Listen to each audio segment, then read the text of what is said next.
Hi, I'm Femi OK and you're in the stream.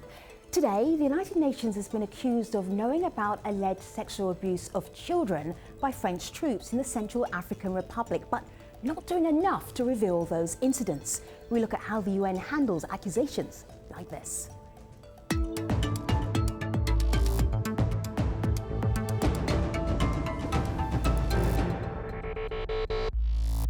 So we have a lot of international organisations in our community watching right now. A lot of people from the UN also watching right now, very keen to see what happens in this conversation. WHISTLEBLOWER is our digital producer. What do you have for us? A lot of people who are really knowledgeable about things like this. And so we asked our community how UN peacekeeping forces are viewed in their country. Here's just one answer. This is from a resident of Uganda who talks about peacekeeping troops in Somalia. Now, we'll discuss this, of course. We'll talk about the reporting of allegations like this and what follows. Of course, we want you to join in on that. You can tweet us with #AJStream. Joining us here on our set is James WASSERSTROM. He's a United States diplomat and a former whistleblower who exposed corruption by senior UN officials in Kosovo. James, it's great to have you here in the conversation. Thank you. And we'll hear more from you and our other guests in just a moment. Hi, I'm Melissa Fleming, and I'm the chief spokesperson for UNHCR, and I'm in the stream. Last summer, Anders Kompass, a senior UN employee, gave French authorities a confidential UN report on the alleged sexual exploitation of children in the Central African Republic, claiming his bosses had failed to take action to stop the abuses. Now, the report includes testimonies of a number of children, some as young as 8, who said they were raped at a camp for internally displaced people in exchange for food and money.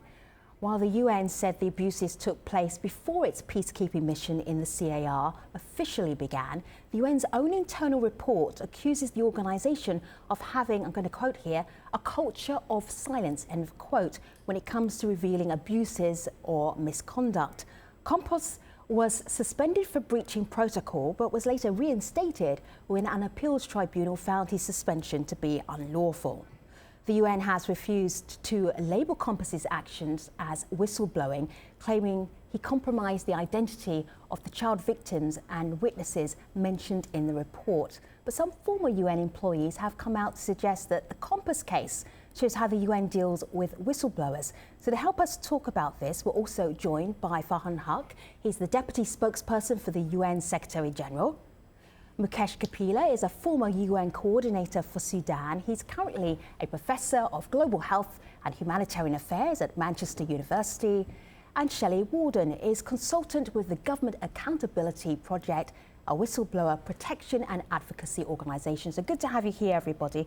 Farhan, this case with Kompass, where we're looking at not a UN issue, but a UN communication issue, why was he in trouble for telling the French that they had a problem with their troops? Can you explain it for our international audience? Why would he be in trouble for doing that?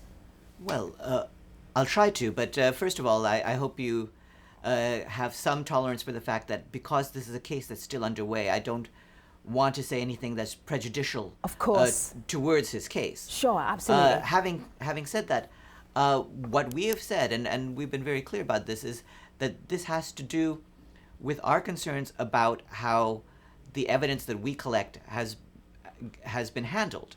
As you know, in all of these sorts of investigations, what we have is investigators on the ground getting testimony from people who are oftentimes in a situation of great risk.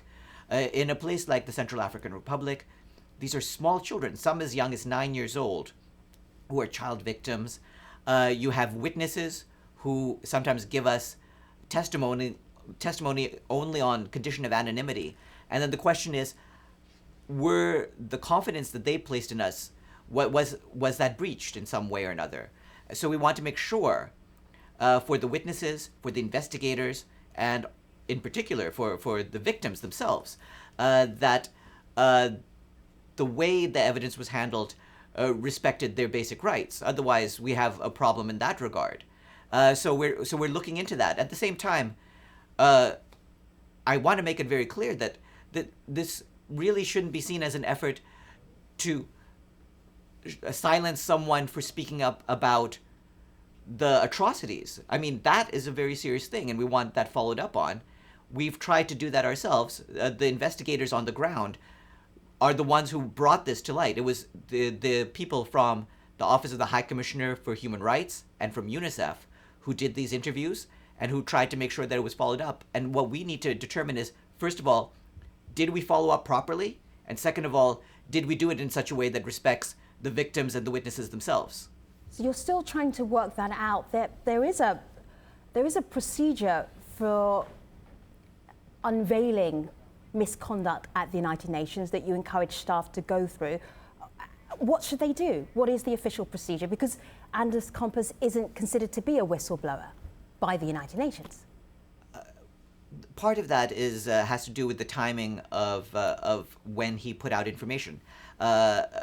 We'll have to see how and when the information was put out. So again, I don't want to say anything prejudicial about this. Right. But the initial information seemed to be that the evidence was put out quickly before senior officials were even informed. Sure, but there's some that issues remains with to be investigated. Peacekeeping forces in the UN anyway. There's a report. Well, let's separate the issue of peacekeeping forces from the UN from this particular case. And that's what Remember, I'm moving on from. This does not involve UN peacekeepers. Because I know you this can't was talk a case about, of UN yes, investigators and we were finding very out specific. allegations of wrongdoing about French peacekeepers who are not part of a UN operation. Absolutely. So I'm moving on because there's only so much you can talk about this case. Yeah. But there are issues with peacekeeping forces, peacekeeping troops, and what do you do when people bring up issues that make the UN peacekeeping force look bad?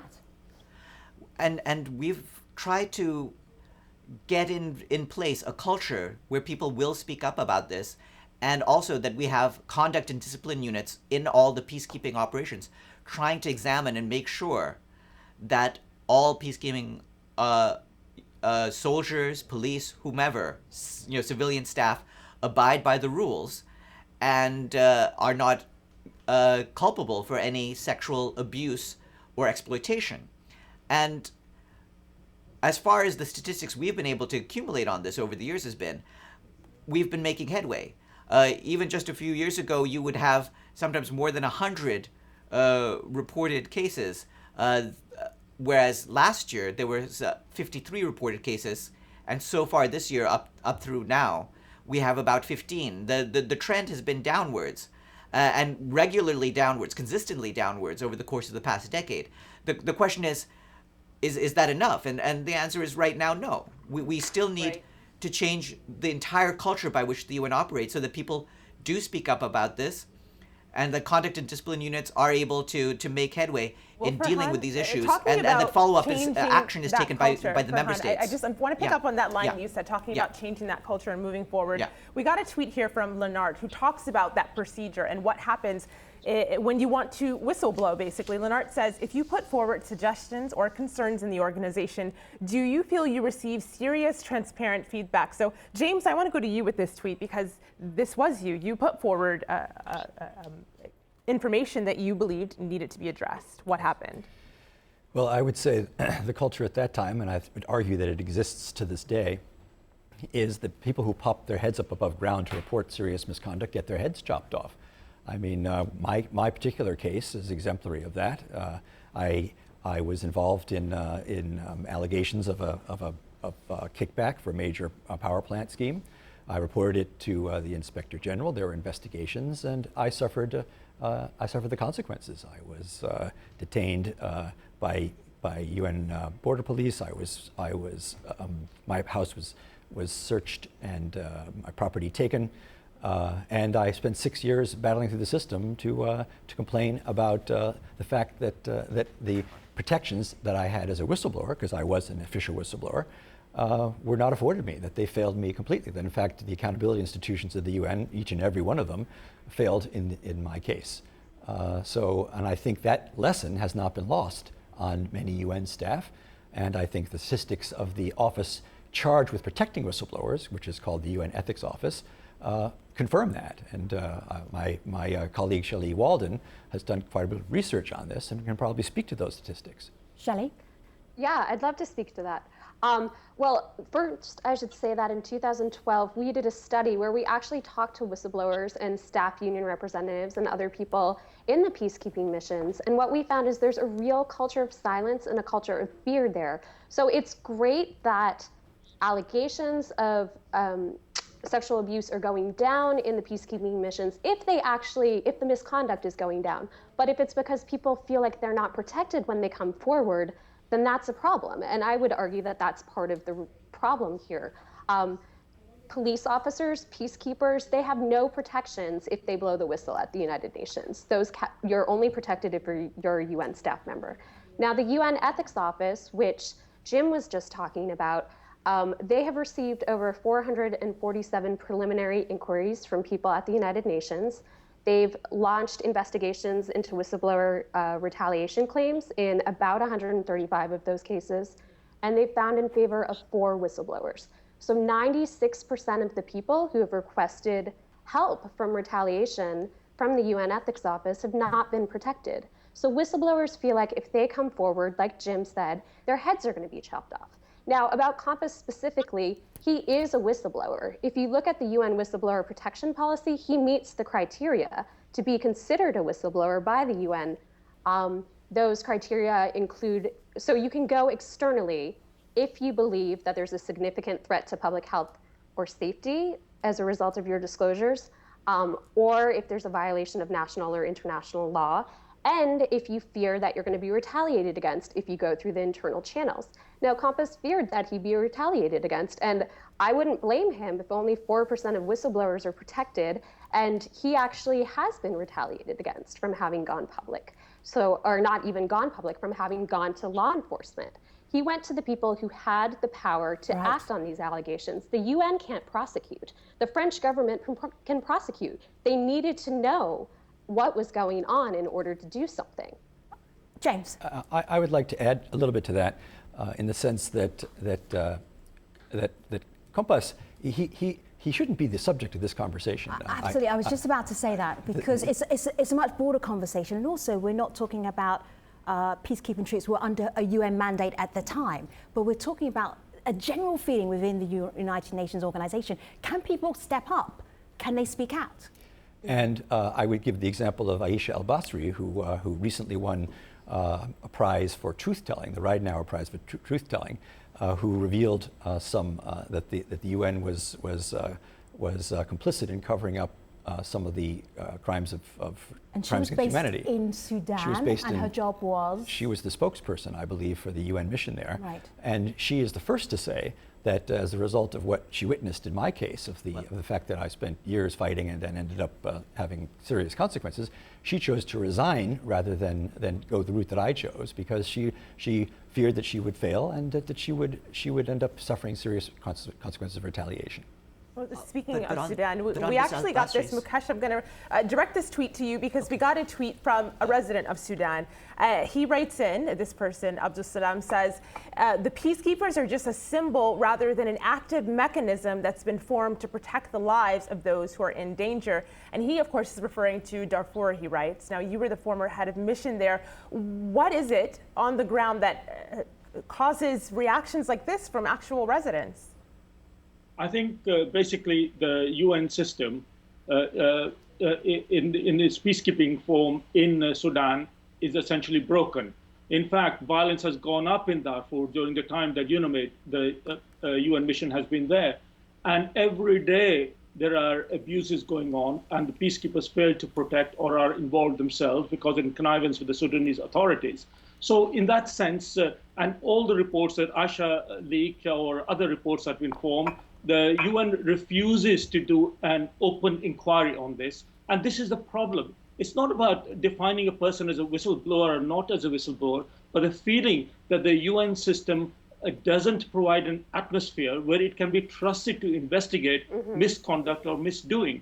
And the system is broken. You can't have a system, you can't have an organization that is both a judge and jury by itself.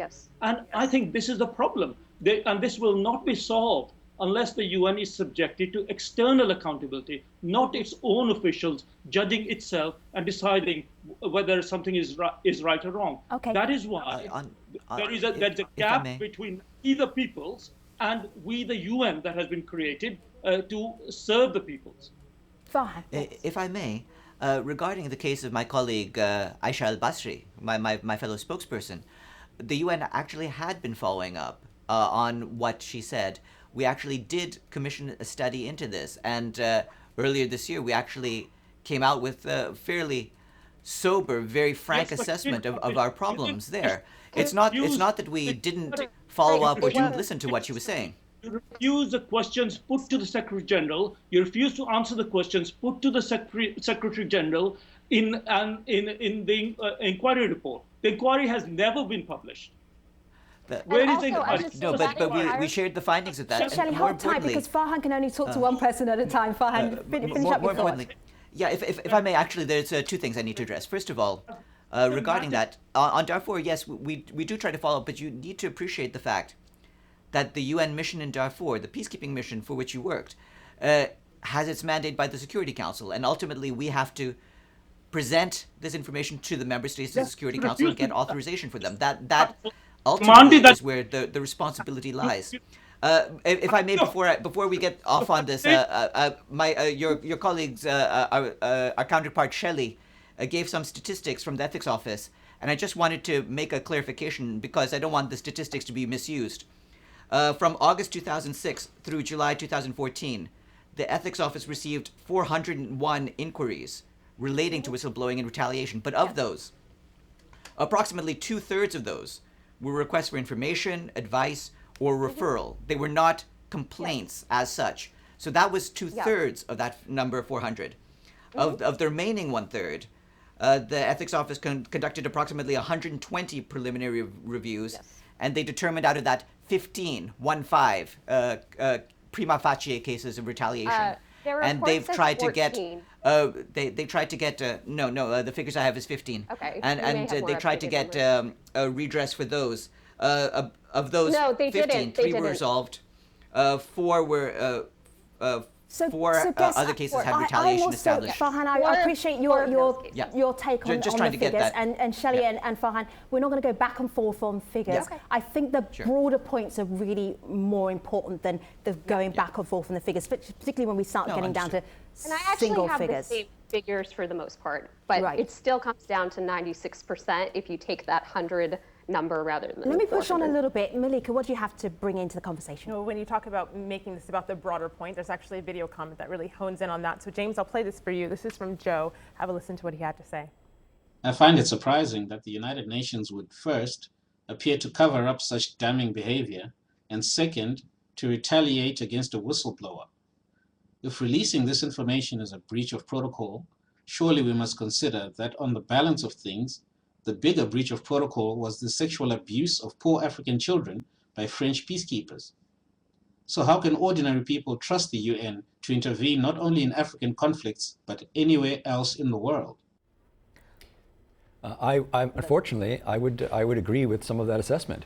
There is these kinds of incidents do destroy, they seriously harm the UN's reputation, and that's very unfortunate. And partly it's because they don't respond, they don't address the problems, they bury them, they engage in dismissal and denying, cover up, and why do you think that is, James? Because here I'm looking at the ethics committee here, and it says speak out against misconduct. Have a look here. It actually encourages staff to, here's the number, here's what you have to do, this is what we're looking out for you, we'll protect you. So there's a whole organisation here that says we're here to help you. Why do you feel that that's not working? And then Farhan, I'll come back to you. I completely agree that that's the policy. Right. But the practice is very different. And I think the practice is the fact that you have, as Shelley has pointed out, you have 4 cases of whistleblowers who've come forward claiming retaliation, 4 out of whatever the number is, 100, 110, 115, whose cases actually have been validated as retaliatory. And of those 4, 2 were so unhappy with the redress they received that they took those cases to the court system. So Farhan, the UN's got the policy but not the practice? Well, the practice actually has to follow the policy. Ultimately, the practice has to be developed. Once the policies are put in place, it takes a while to change the culture, and especially in a bureaucracy that is responsive to so many pressures, to so many member states, to so many different masters as the UN is. But I we think are that changing the culture. But we are logic- changing the culture, and part of it is when You're you just hear the person who was just talking, the testimony we had heard from in your recording. Part of it is a frustration that has to do with some of the misrepresentations we had a few weeks ago, when people made it sound as if this was UN peacekeepers, right, and the UN was sitting on this information. It's the opposite. The UN had the information. They're the ones who uncovered these crimes, these allegations, as we said at the beginning and of this program, they gave it to the appropriate prosecuting authorities. It's much bigger than that one incident. So we're going bigger than that, and that's one situation, and we made it very clear, certainly in this program. I've seen a lot of reporting that also made it quite clear, and the UN has been very good at saying this was not a UN mission. Mukesh, what did you want to add? Mukesh? Well, first thing I would say is that I have a lot of sympathy with Farhan, because he's trying to do his job defending the indefensible.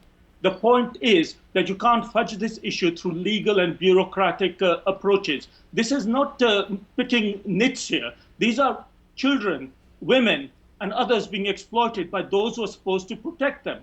And the problem with the UN is, and I found that from my own experience, when I was the head of the United Nations in, at that time, the UN's biggest program in Sudan. And I found that there's a culture of impunity right at the highest levels in the organization. So we should not blame the UN. The UN is a noble and good institution. It is individual duty bearers in high positions within the organization who make individual decisions. And unless we track those individuals, leaders, head of peacekeeping, and other political leaders within the UN, and not necessarily the Secretary General. I think the current Secretary General has set a very good example. So I don't think we should be, he's the issue here. I think he's ill-served by many, many senior people who actually have a culture, who are immune from discharging their accountability for their jobs. I mean, when you're the head of peacekeeping and there are allegation after allegation of abuse and exploitation by your peacekeepers in country after country after country, at the very least, you should be fired from your job. And we don't have that. I totally agree with the immunity and impunity point. When senior members of the staff have actually no incentives to do their job and be accountable, don't be surprised that these things happen again and again and again and again. Well, Shelley, I hear that you agree, and so I want to direct these two tweets from our community to you. This is Osman, and he says, if peacekeepers are operating in a war-torn country, then obviously there's no one policing over them. They need to be monitored. And Nakul writes, shouldn't the respective countries which send their troops also be held responsible? So my question to you, Shelley, is where should that policing start?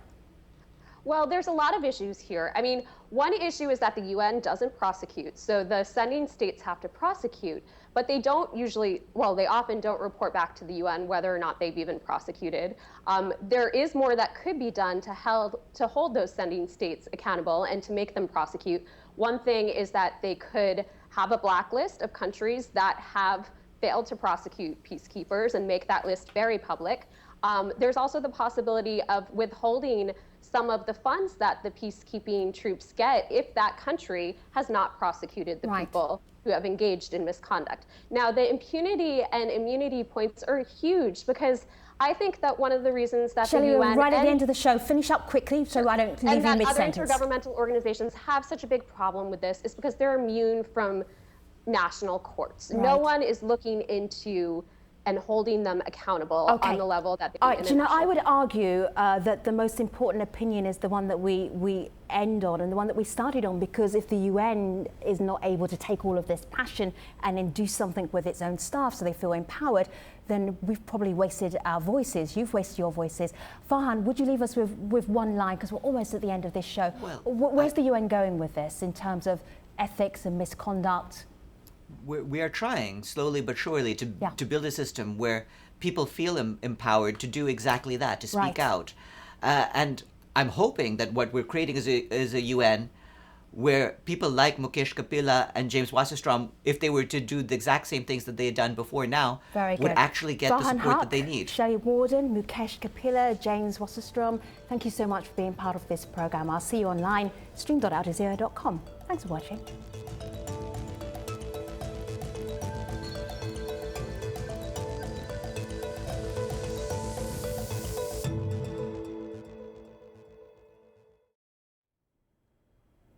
This is the Streams Online Post Show. We've been talking about accusations against the United Nations claiming there is a culture of silence when it comes to revealing abuse or misconduct in its missions. We're getting right back to that conversation. I have to say that Farhan Haq, the deputy spokesperson for the UN Secretary General, had to leave. He had to go and do the rest of his job. But we still have Mukesh and Shelley and James here. This is what I don't get, James, okay? So you speak out against something that's egregious that's happening. Why do you not get fast-tracked and promoted? Why is it that speaking out is career suicide? Because the organization has a culture of circling the wagons against people who speak out like this. They basically close ranks, and they somehow believe that protects the interests of the organization against interlopers like myself. I find that. You were UN. You're not an interloper. And a loyal international civil servant for 28 years. So it wasn't as if this happened overnight. Yeah. And what's sad about that is that the judge, in my case, at one point he wrote that the person who had the interests of the organization at heart was me. But I'm the one who suffered the gravest consequences for coming forward, and those who were involved in the allegations suffered none whatsoever. See, Mukesh, for outsiders, it doesn't make any sense. It doesn't make any sense why that you and James shouldn't be right up there, leading the UN in major agencies because of how courageous you were and also how honest you are. How did you make it make sense for you when you spoke up, things happened badly for you career-wise? Well, things happened to me badly career-wise, absolutely. Yeah. Essentially lost my job as head of the UN in Sudan. But what happened was that the world at least recognized that what was going on in Darfur was genocide and events that unfolded accordingly. Now, I wish that my bosses at that particular time, that included Kofi Annan, the then Secretary General, and senior Under-Secretary Generals, had actually backed me up, but I had absolutely no backing at all. I have no regrets at what I did, because my job was less important than the lives of the millions of people that were affected, that I was charged to protect. I think it's very, very important that we don't take this conversation as an anti-UN conversation. I have never felt bitter about the UN, and I'm the first person to passionately defend the UN. My argument is with individual duty bearers in the organization. The greatest murder that we know, the greatest crime against all humanity took place when the first genocide of the 21st century took place in Darfur. And yet the people in charge in the UN system at that particular time, in senior positions, actually got promoted. And Kofi Annan himself got the Nobel Peace Prize. Now, when you have actual signals in the system that rewards you for for circling the wagons, as James just very nicely put it, then don't be surprised that these things happen again and again and again. That is why I keep on saying the system cannot be fixed from within. We need to do at the UN level, but what enlightened governments are doing at the state level. There are many, many good practices from the more enlightened governments around the world. Why is it that the UN cannot practice those forms of transparency and accountability, not in the future? And I think Farhan was saying we're slowly beginning to do practice. Maybe in a few decades, the situation will improve. That's nonsense. And to have complacency because the numbers are drifting downwards is rubbish. It is simply that we are not getting as many reports out from the field because people are afraid, and also people don't have a clear way of actually reporting these kinds of things. And I'm here not talking about an abstract definition of what is a whistleblower. I'm here talking about the misconduct that goes over all the place. Final point I want to make, if I may. It is important in ensuring that this is not seen as an anti-UN conversation. In fact, having gone to many crises and humanitarian situations throughout my life, many other international organizations, the prevalence of misconduct in those international organizations is as prevalent as in the UN itself. And that includes, by the way, many major NGOs. So anyone out there from an NGO world or a non-UN world, if he's smugly sitting there thinking this only happens in the UN, then they should better look out. Terrible things are going on in crisis situations. Every time, look at what's going on in Nepal at the present time in earthquake relief. And these are not just the military peacekeepers who do these abuses. These are also humanitarian aid workers who should, words fail me in describing the greatest betrayal that you can make is to exploit and abuse the most vulnerable people you find on the ground. Sure, we're talking about UN military peacekeepers at the present time, but this is a wider problem of crisis and conflict situations, and the humanitarian industry itself has to get its act in order on an equal basis to what we're being talking about, and the whole thing has to be taken together. Mukesh, our community really hears your impassioned words and what you're saying, and so that begs this question from CL, and I'll direct this to you, James. This is on Twitter, and CL writes, what is the status quo of abuse now? Is it normal to keep quiet, or is action taken against the abusers discreetly if reported? I know that you hear from people who often want to report instances of abuse. What happens? There are people who really would like to come forward, but they recognize the consequences. So as a result, because the UN has basically shut down the avenues that they say they're trying to promote, people will then. How have they done that, James? Because if I look here on the Ethics Committee website here, look down here, it says protection against retaliation for reporting misconduct. It actually says we will look after you. Yes, but I think the example of my case and so many others that have not got quite the attention that mine did, right, speaks much louder than those words. Than the words, right? Yeah. Just they have a horrible. Retaliation takes subtle form. Retaliation takes subtle forms. You're basically not promoted. You are sidelined. You are shunted away somewhere. Yeah. So it's not about retaliation in a sense of losing your job. It is basically, and worse than that, is actually being marginalized. Although I think that, James, you've got the most extreme retaliation story, because what happened to you when you tried to leave Kosovo? Well, I was arrested at the border, right, with Macedonia. I was taken by UN police back to my house, where they then did an illegal search and seizure of my property. So then my name was blasted into the media by, I'm sure it was leaked by you, or I'm not sure, but I assume that it was leaked by the UN. In Kosovo, and I was afraid for my life, and it really was a devastating experience that went on for years. I hate to keep asking you about it, because this then becomes one of the things that you now become an expert on because of your own experience. That moment when you were arrested, did you have any qualms about what you had done? Do you wish that maybe you hadn't said anything? I've never regretted. I think, as Mukesh has said, I've never regretted my decision to do what I did. I'm also often asked, when did I decide to do what I did? And I don't ever remember making a conscious decision during this entire period. It was just the right thing to do. This was the right thing to do, and I felt this was what I had to do to protect my own integrity. And that may sound trite or cliche, but it's really the way I felt. Sure. And that's why I spent 6 years battling the organization and the court system. Shelley, you've been trying to get in for a little while. Go ahead. What Sure. do you want to, I mean, there's a lot of different points I wanted to say, but the retaliation against Jim was extreme, but a lot of whistleblowers at the United Nations have been retaliated against in similar ways. And whistleblowers, I didn't get a chance to say this earlier, but they're so important. I mean, a study by PricewaterhouseCoopers of companies worldwide found that they detect more fraud than corporate security audits, rotation of personnel, fraud risk management, and law enforcement combined. So you have to protect whistleblowers. And unfortunately at the UN, too many people lose their jobs when they come forward. They go to the ethics office thinking they'll be protected. Only 4% of them, if that, are. So they go to the UN internal justice system thinking they'll be protected. That's the internal court system for UN employees. The first court does sometimes protect them and find in favor of them, and then it gets appealed to the UN Appeals Tribunal, which never finds in favor of whistleblowers. It just throws out the case. Is there anything unusual about the way the UN operates that makes it a special case? Because we often say the UN, and I think many people forget it's member states. It's all of our individual countries. It's not, and we, the people, are responsible for what we ask our UN to do. And I think sorry, Shelley, go ahead. It's fine.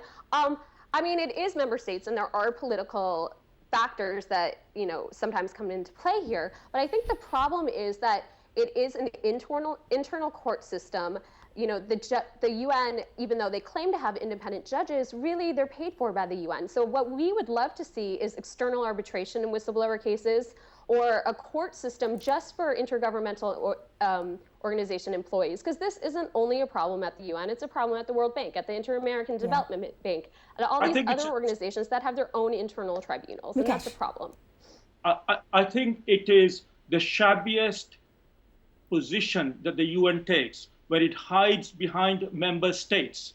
Sure, member states come in many shapes and sizes, and some are more or less enlightened in certain things. But the United Nations system, with its tens of thousands of employees, is an autonomous body. The individual UN official is extraterritorial. So when the UN says, oh, well, it's the member states and this and that, etc., what they're doing is they are providing themselves with an alibi behind the member states. No UN state is saying to the UN, go about raping and abusing. No UN state says, do this, that, and the other. And I think we expect from the leaders of the UN leadership, not just moral leadership, it goes without saying, which comes from the Charter, but also practical and operational leadership. And the problem we have is a lack of courage. It's hard to believe that we've been speaking for 45 minutes and there's so much more I know all of our guests have to say. James, what did you want to squeeze in before the internet window closes in like 1 minute's time? Yes, no, absolutely. I also object to this false choice that that's member states and that we can't do anything other than go along with what member states who are backing the UN. They're the ones who drive this. Right. There's the political aspect and then there's the management aspect. But we're not talking about a political aspect like changing the makeup of the Security Council. That's very complicated. We're talking about actions that are wholly within the jurisdiction and power of the management of the organization. That does not require member states. That requires just sound, strong leadership and sound, strong management. I've got to be honest, when we had Farhan Haq here during the main program, I didn't actually hear him necessarily disagree with you. There was a little quibbling about stats, but I didn't hear him saying, we've got it right. I heard him saying, we're working on it. What else are people saying, Malika, about the UN? I'll leave you with this because, as you mentioned at the top of the show, we do have UN members who are watching this show. This is from Barakat, who says he served in a UN mission before, and he says, while the idea is great, there are multiple shortcomings, he admits. But then there is this tweet here from Maggie. This is really only one that I've seen so far of this kind, but I know there are others out there who think this. Maggie says, if you think others can do better, let UN forces come home, and you lot protect those people like you should have been doing. And I think, of course, she's talking about some of those member countries. James WASSERSTROM, MUKESH, KAPILA, Shelley, Walden, thank you very much for being part of this conversation. I really appreciate your time today. Meanwhile, on our next show, what's going on in Macedonia? This weekend, an anti-terrorism operation by the government left 20 dead and even more uncertainty for the country's future. We'll discuss this on our next 8-day stream. Until then, take care.